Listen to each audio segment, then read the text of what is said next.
Good afternoon. I'm Megan Quinn with the Virginia Department of Environmental Quality's Office of Pollution Prevention, and I'm the Vice Chair of the NPPR. And I want to thank everyone for attending today's webinar for the National Pollution Prevention Roundtable's Leadership and Voluntary Programs Workgroup.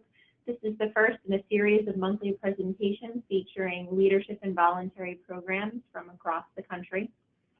I've muted all participants, but if you have a question, please use the chat feature or unmute yourself during the question and answer period. I'm going to jump right into today's featured speakers. I'm excited to learn from them. First, we have two speakers from Indiana's Department of Environmental Management. Cameron Maschino will discuss the Clean Community Challenge and recent program updates. Cameron is the manager for IDEM's Clean Community Challenge. Clean is a voluntary program that recognizes Indiana cities and towns for going above and beyond their regulatory requirements. IDEM is currently in the process of restructuring the program in an effort to make it more flexible and less burdensome for communities. The second presenter from IDEM is Jean Fix. Ms. Fix is the manager of the Environmental Stewardship Program and Partners for Pollution Prevention Program in IDEM's Office of Program Support. She has worked with IDEM for over 4 years, first as a permit writer in the Office of Air Quality Permit Branch, and then in her current role. Prior to working with IDEM, she oversaw several utility-based residential and commercial energy efficiency programs for 6 years. She has 2 undergraduate degrees, the first in public affairs with a concentration in environmental science from Indiana University School of Public and Environmental Affairs, and the second in geography with a focus in biogeography from Indiana University School of Liberal Arts. And with that, I'm going to unmute our friends from Indiana and pass the controls over to them.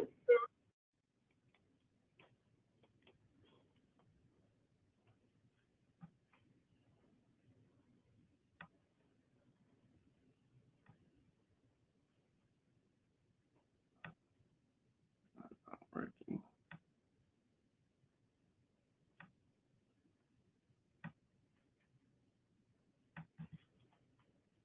Go ahead, Yeah, Cameron, can everybody, take it away. can you see the PowerPoint? Not yet.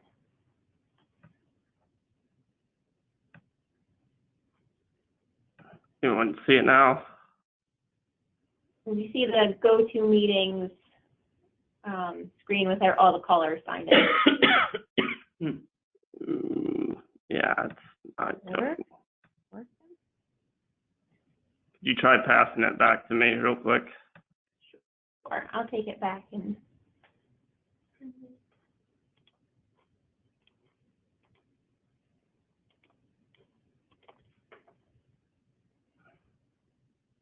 Did it pop up for you again?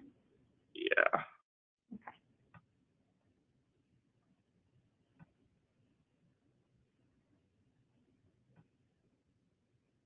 Okay, how about now?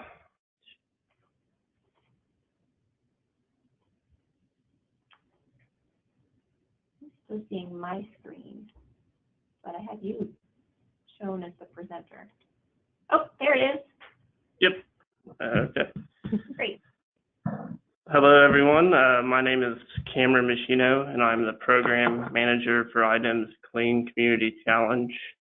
Clean is actually an acronym. It stands for the Comprehensive Local Environmental Action Network.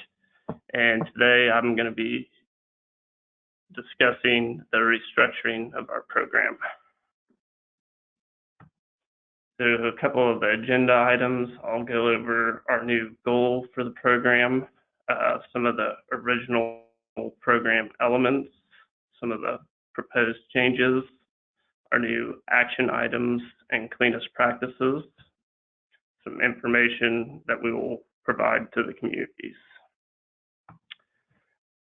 So here's a draft. This isn't set in stone, but this is a goal statement that we came up with for the new program, and it is as follows: to create cleaner environments, healthier economies, and active partnerships within and beyond Indiana communities.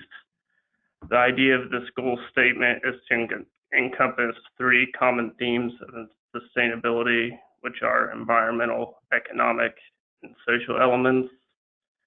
We believe these three broad themes are built into this goal statement.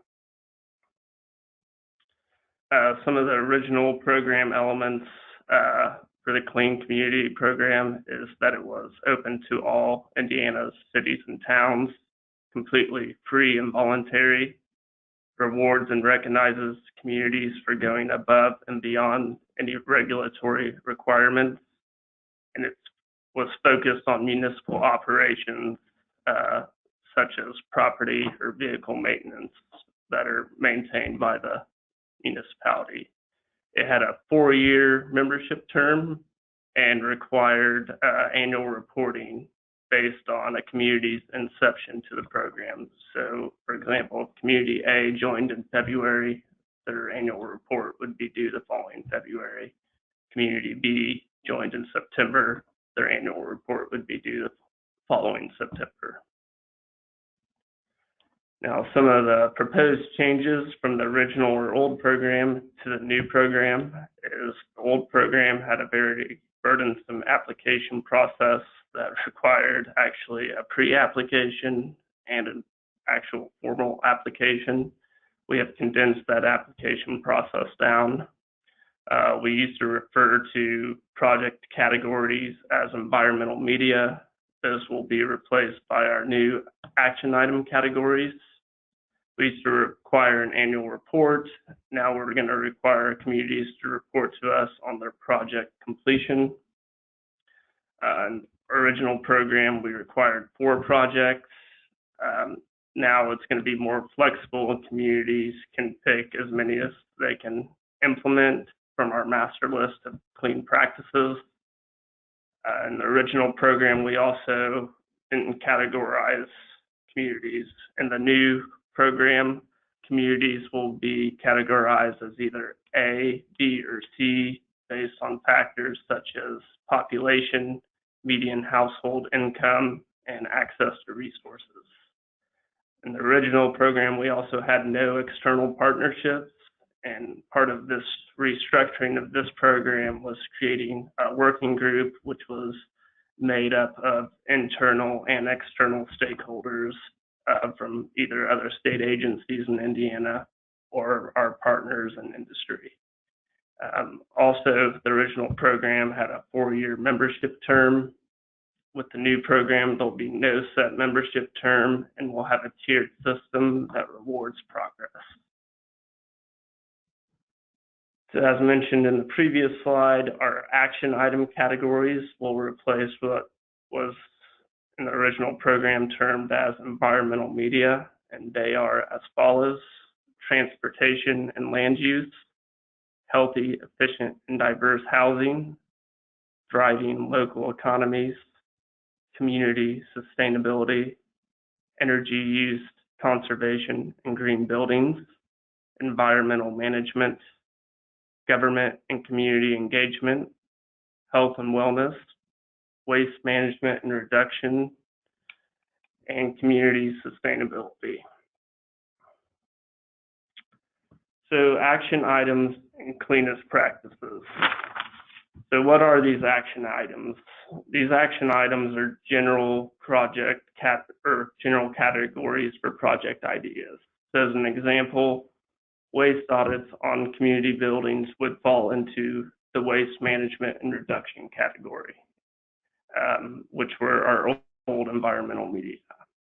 So what are these cleanest practices? Well, these are subtopics of the action items. An example for the waste audits above would be municipal operation and maintenance improvements. And these will be broken down into specific projects that the communities can choose from or come up with on their own. And an example of this would be waste audits. So cleanest practices and projects. So how are we determining these, and how did we determine these? Well, this summer, an intern who worked on this program with me completed an analysis of popular projects in other states' programs, such as Minnesota's Green Step Cities program or New Jersey's Sustainable Jersey, and kind of cross-reference that with the need of Indiana communities. So as of now, there's approximately 5 to 10 projects per Cleanest practice, but this can always grow as we discover new ideas or communities come up with their own ideas for projects they want to implement within certain action items. So why are we going to keep track of these? Because it kind of gives communities guidelines for how they can implement projects. It helps keep the program fair and well regulated, and helps item staff while evaluating their projects. So information for communities. So the communities will choose projects or initiatives from an action item category, which will outline the goal of the action item, why it is important, and how to achieve it. And from that action item category, the community will choose the cleanest practice and or project or initiative to implement. And that we will work with the community on the following: the number of points for the project, what the project is, what it achieves, how to go about implementing it, an estimated time frame, resources that are available to them to help implement the project, which parties should be involved, and what needs to be submitted to us at IDEM. So this is kind of a very simple example of how this might look when a community submits it to us. An action item would be waste management and reduction. The cleanest practice would be municipal operation and maintenance improvements. The goal will be to efficiently manage waste and increase the recycling rate. And how to achieve this, they will implement a single stream recycling program at municipal facilities. So thank you for taking the time to listen to me today. And now I'd like to pass it on to my colleague, Gene Fix, who will now discuss Indiana's Environmental Stewardship Program. Hello, everyone, and thanks, Cam, and thank you, Megan. My name is Jean Fix, and I am the Program Manager for the Environmental Stewardship Program, and today I will be presenting an overview of the Indiana's Environmental Stewardship Program, or ESP. ESP is a free, voluntary, performance-based leadership program designed to recognize and reward Indiana regulated entities for going above and beyond compliance with their current environmental regulations. The program originated in 2006, and it was funded by the U.S. Environmental Protection Agency Pollution Prevention Grant, awarded to the Indiana Department of Environmental Management, or IDEM. The goal then was to mirror the U.S. EPA National Environmental Performance Track Program. ESP continues today under IDEM's Office of Program Support. ESP focuses on improving Indiana's environment and business climate through innovation and efficient resource allocation, through the development and implementation of an environmental management system, or EMS. Ongoing environmental objectives can be achieved. The resulting environmental improvements will increase production efficiency, decrease environmental impacts, and may actually save the business time, money, and resources.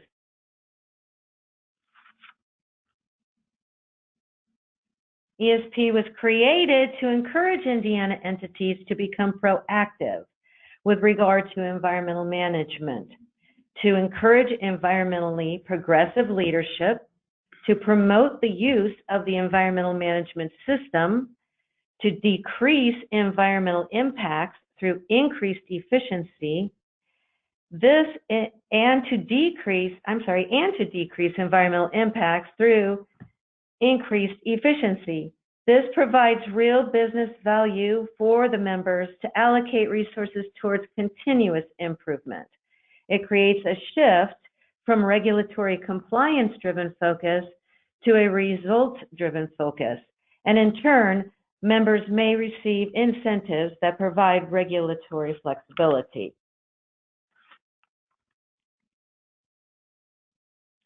Now, to qualify for ESP, applicants must have a record of positive compliance with environmental laws and commit to maintaining that level of compliance. There can be no criminal convictions or ongoing investigations for violations of environmental law.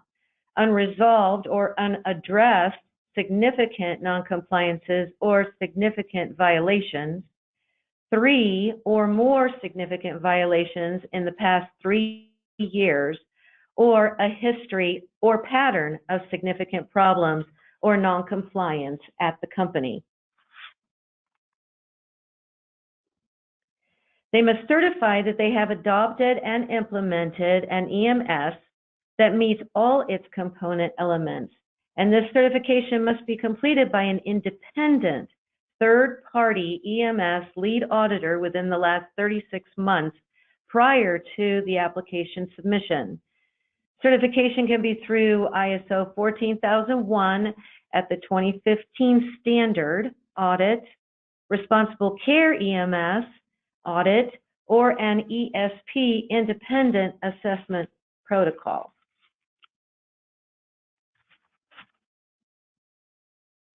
They must also commit to a continuous environmental improvement at their facility by designing and implementing pollution reduction projects that relate to the facility's environmental aspects and are not associated with compliance requirements.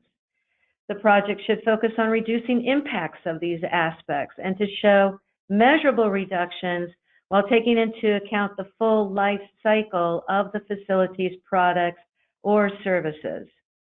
Now, once a facility has determined that they meet these eligibility requirements, they may submit an application for membership to ESP during one of 2 application rounds, in the spring, April 1st through May 31st, and in the fall, September 1st through October 31st. The application process is a multi-step process. First, an environmental compliance history check within the last 3 years is performed to confirm that the facility meets the compliance requirements. Second, an on-site visit to tour the facility and review the EMS and regulatory compliance documents to confirm there are no current issues, and then an IDEM senior management review. Once upon approval, the IDEM commissioner signs an acceptance letter and certificate. The facility has a choice of whether they prefer the documents to be mailed to them or presented to them at an on-site awards ceremony. The ESP membership term lasts for 4 years, and renewals follow the same procedure as an initial application. Only the signed renewal certificate and acceptance letters are mailed. Along with receiving the signed certificate and ESP flag presented at an on-site award ceremony, members are sent a signed letter of acceptance recognizing and thanking them for their leadership role as an environmental steward. Networking events throughout the year are open to ESP members, and each year an annual meeting is held for all ESP members. This is an opportunity to meet with the IDEM commissioner and to discuss environmental topics and to network with other members. ESP members earn extra points on application scoring for P2 and recycling grants and on the Governor's Awards. And they know they have a direct single point contact at IDEM if they have questions, concerns, or suggestions.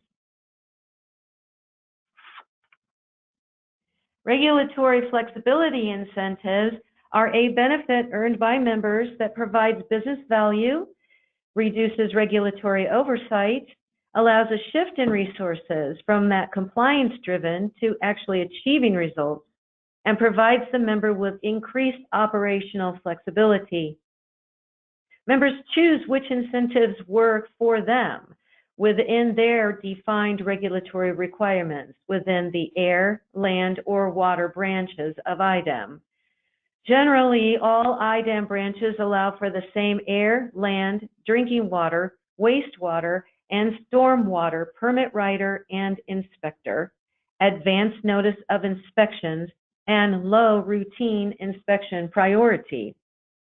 There are also branch-specific incentives that cover flexible permit language, reduced reporting or monitoring frequencies, exempt water monthly monitoring reports and monthly reports of operation, and reduced NPDES permit sampling frequency.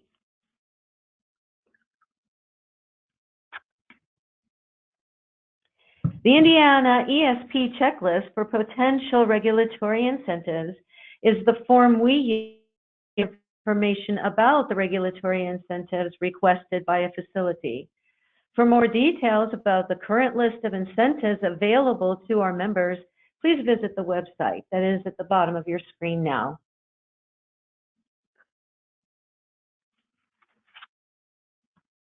Each year, ESP members submit an annual performance report, or APR, that summarizes and quantifies the progress made from the prior year's targeted objectives and initiatives. The results are reported annually to the Indiana General Assembly as evidence of the continued viability of this program through the outstanding achievements made by our ESP members. Since the inception of this program in 2006, the environmental impact of this program has been significant. Over the years, hundreds of thousands of tons of pollution have been prevented and crucial resources have been conserved. The ESP Annual Performance Report is the form we use to collect the quantifiable results of a member's pollution reduction project from the previous calendar year. For more details on the MPR or the APR, or to see a current member's reports, please visit the website found at the bottom of your screen.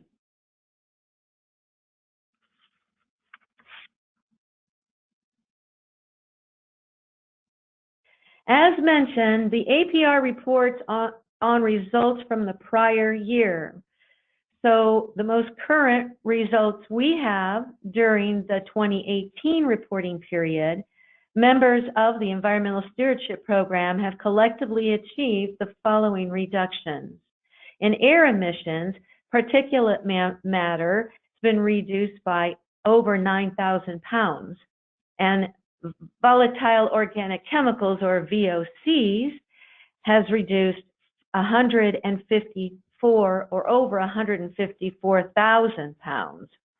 Under energy use, there has been over 30 million kilowatt hours of electricity reduced and over 511 million BTU of natural gas reduced. Hazardous and caustic components, materials, and wastes were reduced by over 3 million pounds, and non-hazardous materials and wastes that would have gone to a landfill were reduced by over 6 million pounds. Waste to recycling, recovery, reclaiming, reusing off-site was increased by over 803,000 pounds, and water usage, total water usage, was reduced by over 212 million gallons. So as you can see, this amounts to very huge savings just over 1 year's time period from our ESP members. This concludes my presentation for an overview of the Indiana Environmental Stewardship Program. Either Cam or myself will welcome questions at this time, and thank you. So if you have any questions, feel free to unmute yourself or type them into the box and I can read them out. I have a question for Jean. I was wondering how many members you have in the program. Currently, we have 55 members. We have, it has fluctuated between that number and 58 over the last couple years. We currently have 2 applications in process at this time.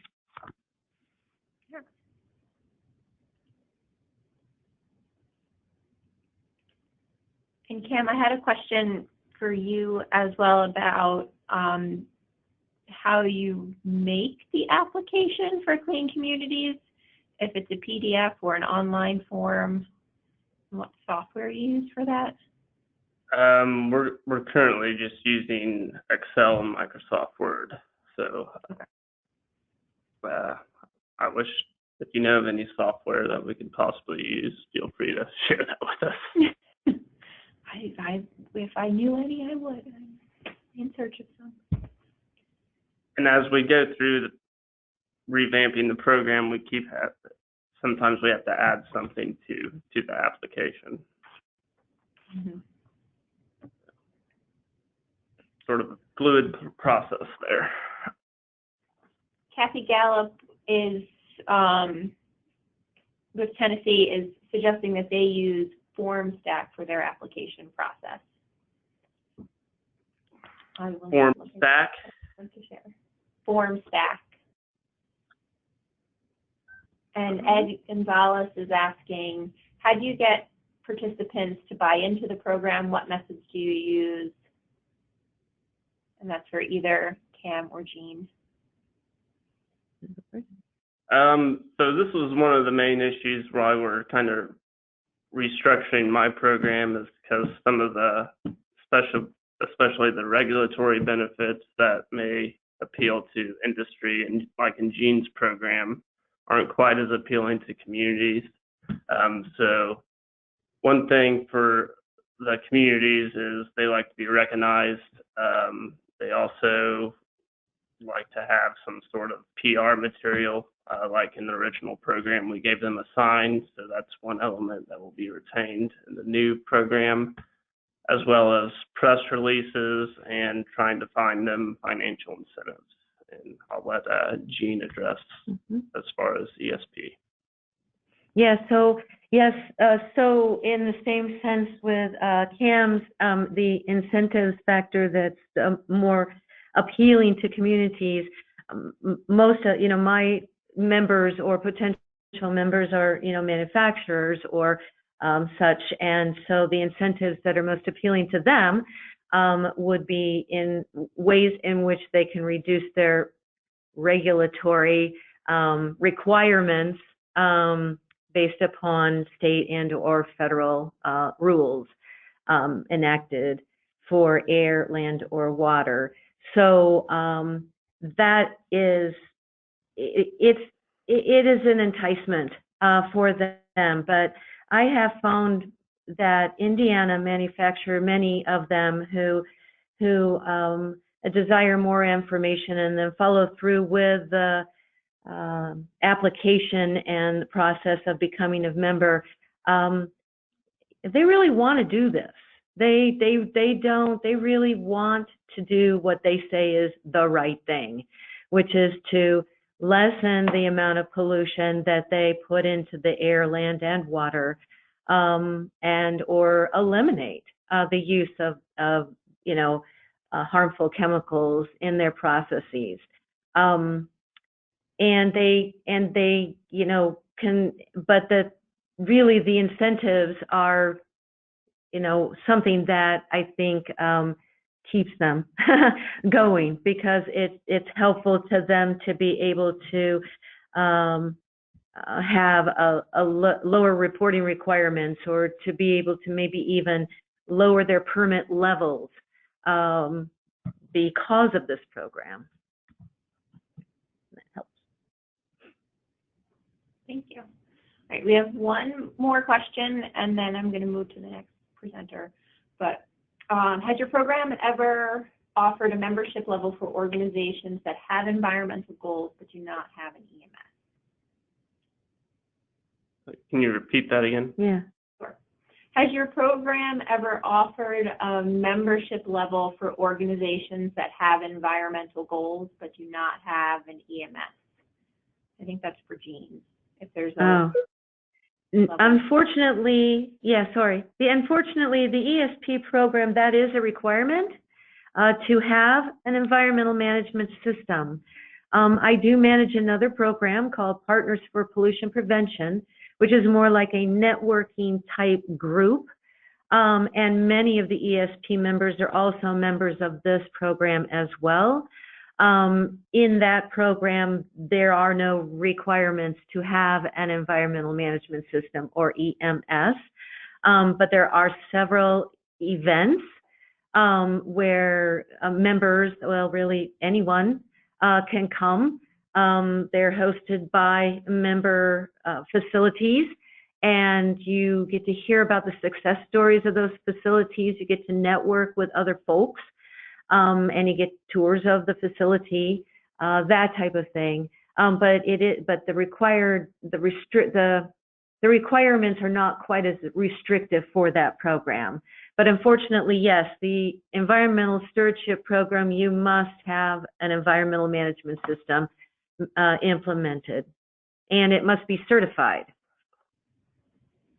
But it does sound like you have a way to engage those facilities that don't have a certified environmental management system. You have it, it's just under a bit of a different program.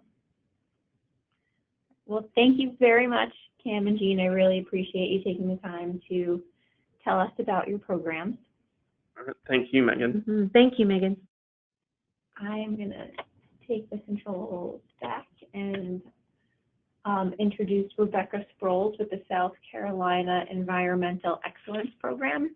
Rebecca has been with the South Carolina Department of Health and Environmental Control since January 2001, and in her current role since August of 2005.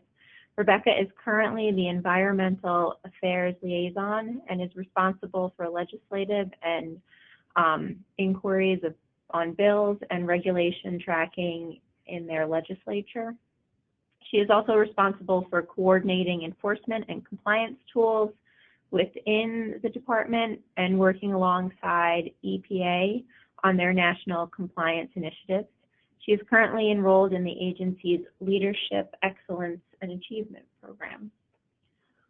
I am going to pass the controls to Rebecca now.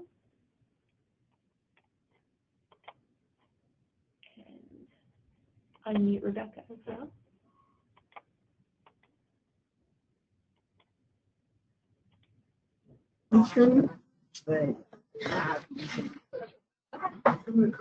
Yeah. I mean, I don't.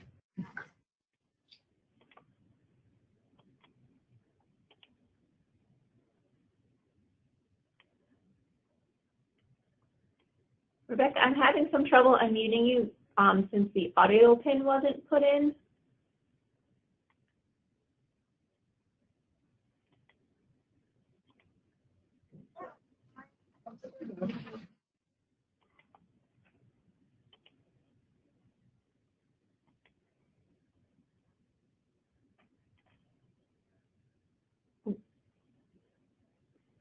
We can see your screen, Rebecca, but we can't hear you.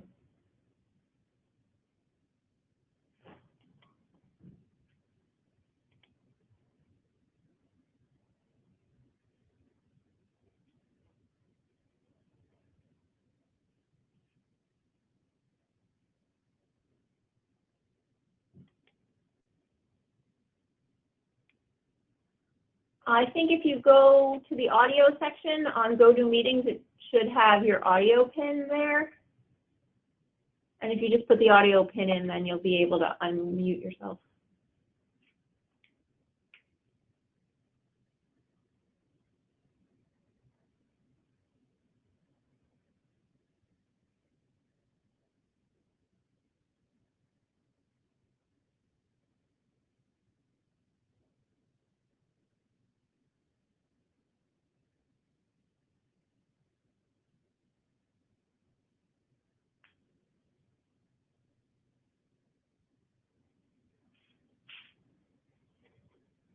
Try hitting the people with the number 20 next to it.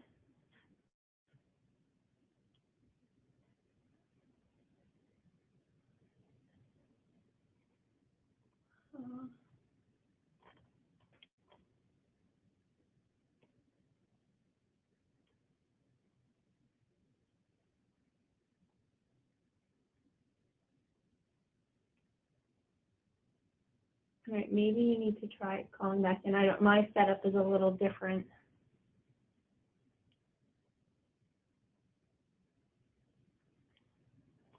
Even when I unmute everyone, for some reason it's not unmuting you. Sorry for our technical difficulties. We did a dry run and everything ran smoothly then.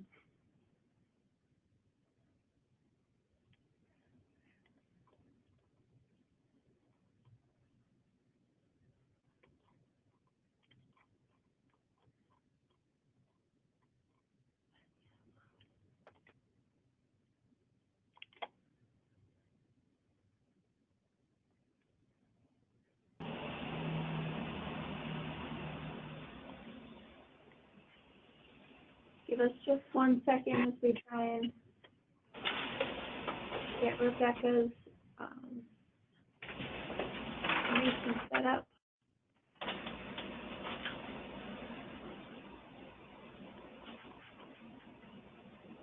The worst webinar out there.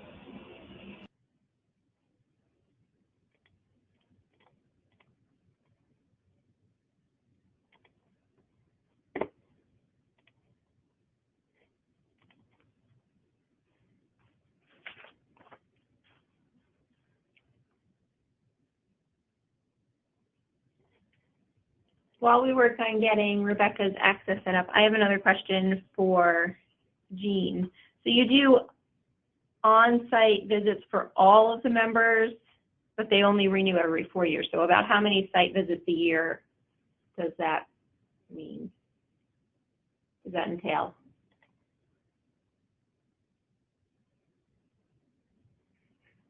Oh.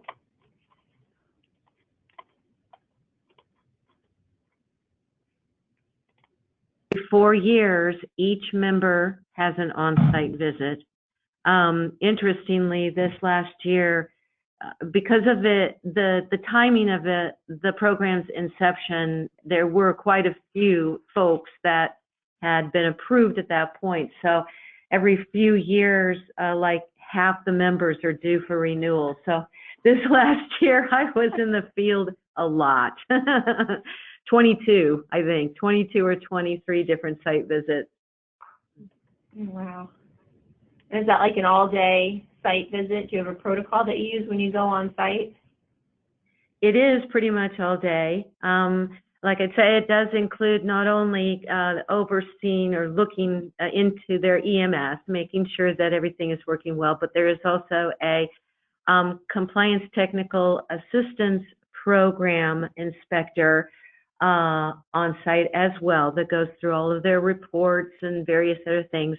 Then we tour the entire facility. So it takes it's pretty much the whole day.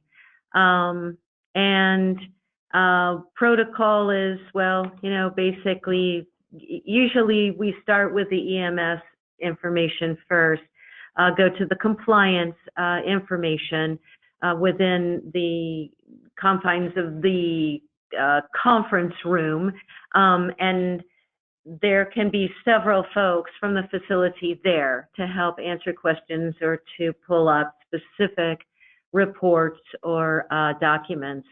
And then one or more take us on the tour.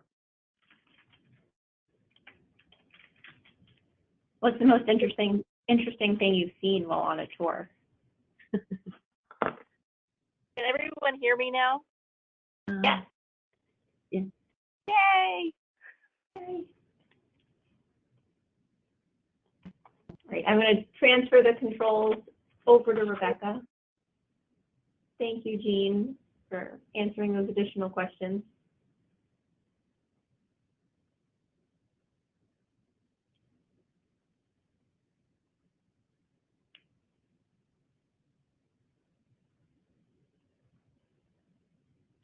So we can see your screen now, just not the PowerPoint yet.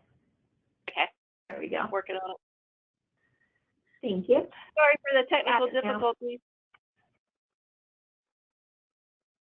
Okay. It's coming Megan up in said slideshow mode right now, so it's small. it's small. Yeah. How do I get out of that?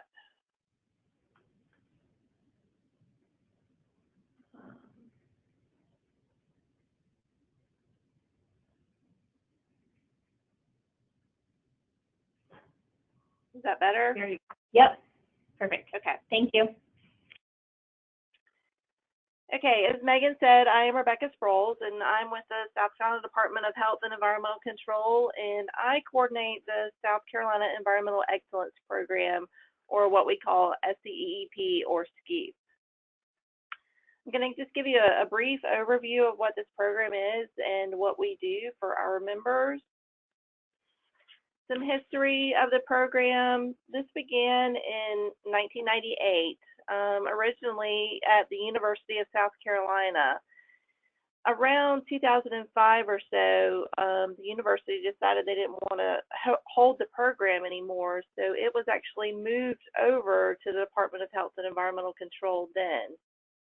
This program is actually similar to what Indiana has spoken about. Ours is governed by an advisory committee, and I'll get into that a little bit later in the presentation.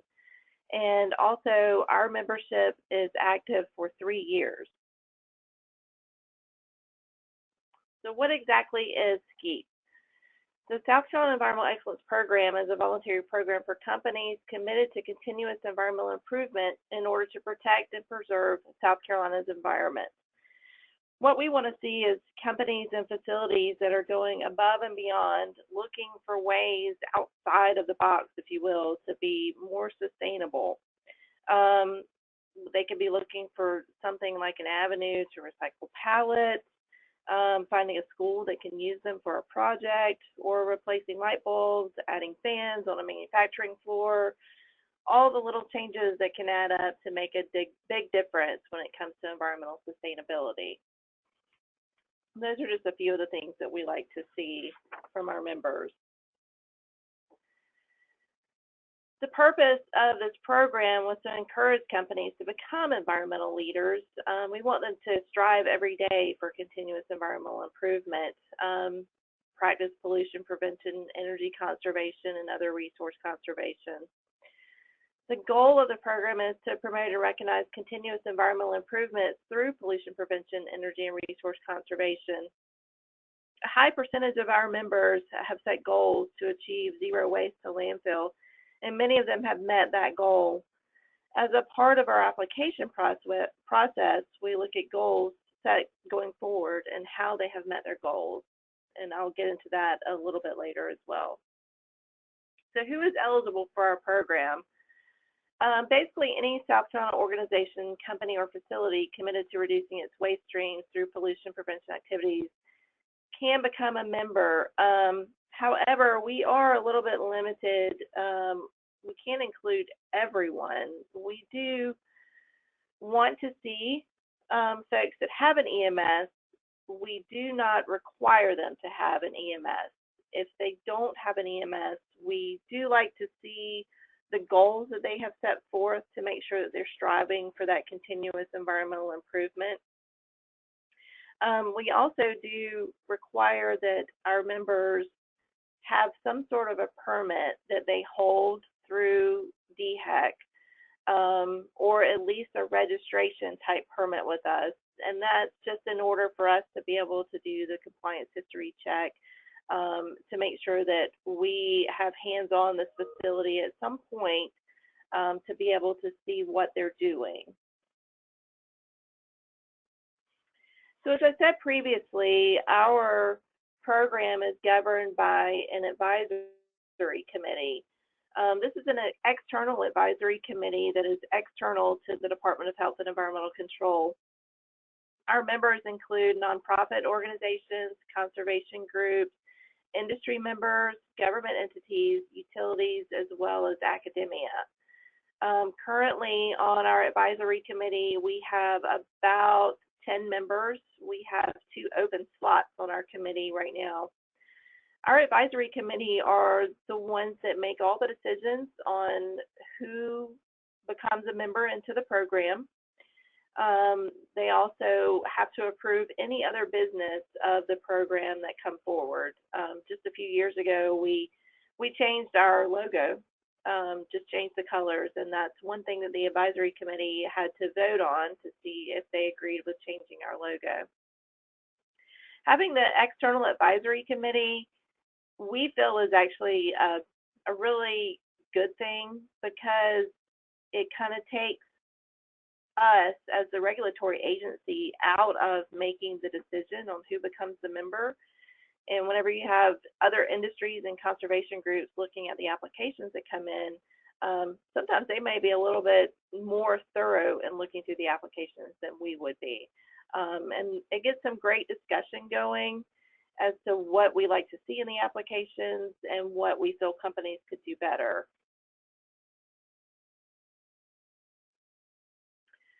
Our application process is, we just changed our application about 2 years ago, and now we have one application that is for new members as well as renewal members, so that we're getting the same information from both types of members that are applying. Members have to renew their status every 3 years, so they must submit a new application every 3 years. That application must provide new goals going forward for the next 3 years, as well as discussing the goals that they had for the previous 3 years, and how they have achieved those goals to show the continuous environmental improvement. And there's a link to where you can find our application. Again, I touched on it earlier. We do provide a compliance history for all of our applicants. On any new applicant that we have, we do look back 5 years into compliance history to make sure there are no outstanding violations, and also to see if there have been any enforcement actions taken. For renewal applicants, we only go back to the previous 3 years, and that's just simply because we're looking at the 3 years that they've been a member to make sure that nothing has happened. We do deny applications from time to time. Those applications can be denied for excessive violations, civil penalties, contamination. The violations we do handle on a case-by-case basis. If it's not a significant violation, it depends on what they have done as far as a corrective action plan to come back into compliance, and things that they have put in place to keep this from happening again, as to whether or not they get to be in the program. So again, we do take those on a case-by-case basis. Some of our member benefits are public recognition. We have a DHEC blog on our website, and that's where we post a lot of write-ups about facilities and general information going on in our state. So anytime that we have a new member or a renewal member, we do recognize them on our blog with a brief write-up about the facility and what the member is doing towards energy conservation and just that continuous environmental improvement. If the facility issues a press release on their own, we also share that on our website here at DHEC. Participation in the program does get you membership on what we call our Environmental Excellence Council, and that's basically just getting to come in once a year. We hold a meeting where all of our members can come in. It's a great networking opportunity with other members. They can exchange ideas, and it's also a way for our members to be able to call in and say, hey, I have a question about this. If we had any other members that have struggled with maybe the same situation, and how did they handle it, kind of thing. They also get access to our senior leadership here at DHEC. So if they come across a concern, if they're one of our members, then not to say that we're going to answer it faster than what we would answer someone that's not a member, but we will do what we can as a member. A few more benefits are some opportunities for regulatory flexibility on some identified issues. Again, those are on a case-by-case basis. Eligibility for awards such as the South Carolina Energy Office Special Energy Conservation Award, as well as our Community Star Award that we have here at DHEC. And I do have a slide on that towards the end here that I'll touch on what that program is. Also, opportunities for other environmental activities, including corporate mentoring, technology transfer assistance, and information exchanges.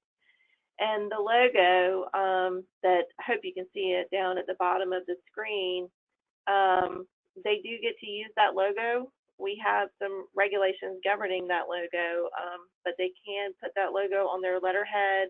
They can place it on their website. We have had a company in the past that they made magnets. They are a tanker delivery member, and on all of their tankers, they made a magnet with the name of their company, and they also put our logo on that magnet and noted on there that they were striving for environmental excellence, which, you know, it's great marketing for us, as well as letting the public know that, you know, they're doing what they can for environmental sustainability. Late last year, back in August of 2019, we, our advisory committee got together for a special retreat because we kind of felt like our membership has kind of come to a stall. So we wanted to get together to discuss how can we improve the program, what are some ways that we can increase our membership, what are some ways that we can increase our benefits. It's actually been helpful listening to what Indiana does and seeing some of their benefits. We want to encourage more collaboration between our members. We want to develop some more marketing strategies to get more members. We know that here in South Carolina, we have lots more companies that are striving towards environmental excellence. It's just a matter of finding them and getting the word out about our program.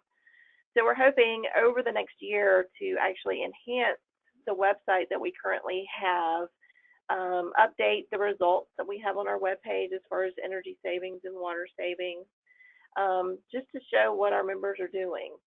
And then another thing that we want to do is explore what other states are doing, see what kind of benefits they're able to give to their members, and how they are able to market their program as well.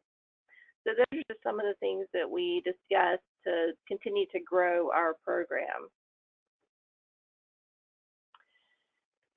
And previously I did mention our Community Star program. This is a new program that we started here at DHEC. This one is owned by us. This is more of an award and not really a program. We started it in 2017. It is designed to recognize businesses and collaborative partnerships that are going above and beyond, not with just the regulatory requirements, but they work diligently within their surrounding community to make their neighbors happy. If it's a facility that's particularly noisy, you know, what did they do that wasn't required of them to try and reduce the noise? Did they, you know, drive only during the day and reduce driving at night, any big trucks coming in and out at night? Businesses and partnerships, they are nominated. They can be self-nominated, or they can, or someone else can feel free to nominate them if they want to recognize a business. Community Star is awarded in 3 different categories. We have a Business Star, a Collaborative Partnership Star, and a Rising Star. The Rising Star is given to those that maybe have just started working within their community and their program is still growing. So we wanted to be able to recognize those as well. We do review the nominations based on a point scale, and our Environmental Excellence Program members do get extra points if they are nominated for a Community Star Award. Again, as I said, this is a one-time award, and there's the web address where you can find out a little bit more information on the Community Star program.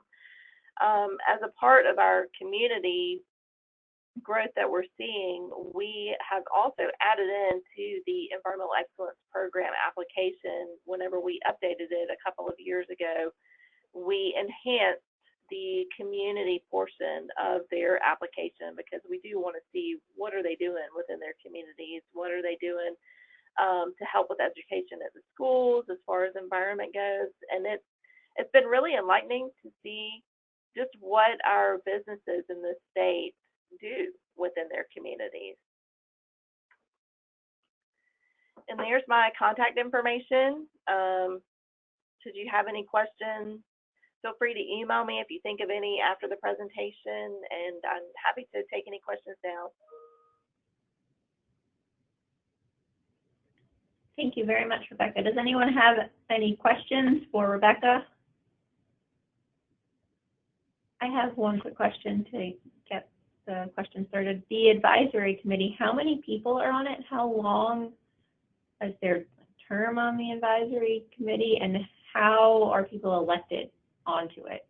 Do they volunteer themselves? Does the committee pick the next people? Does the department pick? The committee actually, well, it's kind of a two-part process. We let all of our members know that we have open spots on the advisory committee. Usually, if it's industry slots that are open, we let our members nominate someone from their industry to serve on the committee.